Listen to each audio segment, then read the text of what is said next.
వేదం టు గురు విశ్వాసము లేక చెడేవు కాబట్టి కర్మ మార్గముపదేశించ వేదము వచ్చే.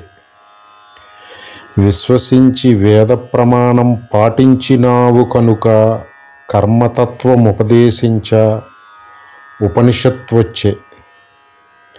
ఉపనిషత్ తత్వం శ్రవణమునర్చితివి కనుక దానిని బలపరుచుటకు బ్రహ్మసూత్రం వచ్చే.